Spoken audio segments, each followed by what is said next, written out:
बेटी, ये दुनिया आजमाइश की जगह है। कभी कभी अल्लाह अपने बंदों को आजमाइश में डालकर उन्हें अपना महबूब बनाना चाहता है, लेकिन इसका मतलब ये नहीं कि तुम्हारी दुआ सुनी नहीं जाएगी।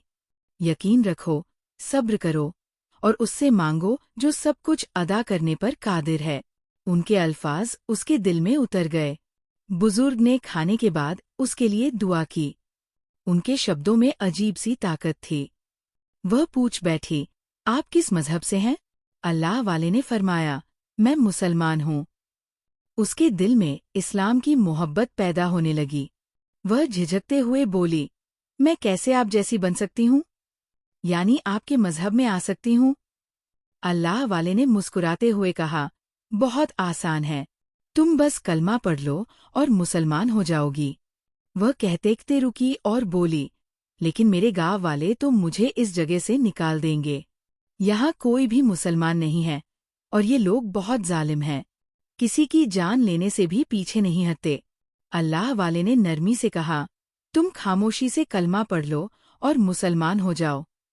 किसी को ये बात मत बताना जब तक मैं ना कहूँ। वह तो बस चाहती थी कि उसकी जिंदगी बदल जाए और उसके दिल को सुकून मिले। उसने दिल से कहा, मुझे सब कुछ मंजूर है। अल्लाह वाले ने उसे कलमा पढ़ा दिया, ला इलाहा इल्लल्लाह मुहम्मदुर रसूलुल्लाह। जैसे ही उसने कलमा पढ़ा, उसे महसूस हुआ कि उसके चारों तरफ रोशनी ही रोशनी फैल गई है। उसका दिल हल्का हो गया। उसकी आंखों में सुकून की चमक आ गई। अल्लाह वाले ने अपने हाथ दुआ के लिए उठा दिए और फरमाया, ऐ अल्लाह, इस औरत को साबित कदम रखना, इसे अपने दीन पर पाबंद करना, इसका साथ देना। ऐ मालिक, ये तेरी तरफ आना चाहती है। इसके दिल को हिदायत का नूर और सच्चा रास्ता दिखा। इसकी परेशानियों को खत्म कर दे। जो बात इसके नसीब में है, उसे इसके लिए आसान बना दे। आमीन। उस औरत की आंखों से आंसू बह निकले, लेकिन इस बार ये आंसू गम के नहीं, सुकून और खुशी के थे। बुजुर्ग ने औरत से कहा, बेटी, तुम्हारे घर के पास जो नदी है, उसके किनारे मैं बैठूंगा। रात के वक्त वही इबादत करूंगा और दुआ करूंगा। तुम भी आ जाना मेरे साथ और उस रब को पुकारना जो सब कुछ देखता और सुनता है। याद रखना, तुम्हारी आजमाइश के पीछे एक हिकमत है, एक गहरा राज छुपा है। उसी वक्त वही चालाक औरत वहां आ धमकी। उसने तीखे लहजे में कहा, अरे, तुझे कोई और नहीं मिला? इस भिखारी से बातें कर रही हैं? औरत ने गुस्से में जवाब दिया, जबान संभालकर बात करो। ये भिखारी नहीं हैं, बहुत बड़े बुजुर्ग हैं। इनके लिए ऐसे लफ्ज़ इस्तेमाल मत करो। जितना मेरा मजाक उड़ाना है, उड़ा लो, लेकिन इनका अदब और एहतराम करो वरना बहुत बुरा होगा। वह शातिर औरत ठहाके लगाते हुए बोली, अच्छा, तू हमारा क्या बिगाड़ लेगी? अल्लाह वाले ने पलटकर उसकी तरफ देखा। उनकी नज़रों की गहराई ने उसे सन्न कर दिया। वह चुपचाप वहां से खिसक गई। बुजुर्ग नदी के पास चले गए, लेकिन उस चालाक औरत ने गांव में खबर फैला दी। एक बूढ़ा इस औरत से बातें कर रहा था। लगता है ये उसे अपने दिल का हाल बता रही है। गांव वालों के बीच ये खबर फैल गई, लेकिन किसी को नहीं पता था कि उस औरत ने कलमा पढ़ लिया है और मुसलमान हो चुकी है। उसने इस बात को राज रखा था, लेकिन वह चालाक औरत कानाफूसी करके झूठी बातें फैलाने लगी। ये बांझ औरत उस बूढ़े से बच्चा मांग रही है और वो कहता है कि तुम्हारे यहाँ औलाद होगी, जबकि बुजुर्ग ने ऐसा कुछ नहीं कहा था। उन्होंने तो सिर्फ ये कहा था, अल्लाह पर यकीन रखो, वह सब पर कादिर है। गांव वाले ठहाके लगाकर कहने लगे, अब तो ये पूरी पागल हो गई है। ना औलाद हुई, ना अकल आई, किसी अजनबी फकीर की बातों पर भरोसा कर रही है। कुछ ने ताने कसे, ऐ मनहूस औरत, तू बांझ है और बांझ ही रहेगी।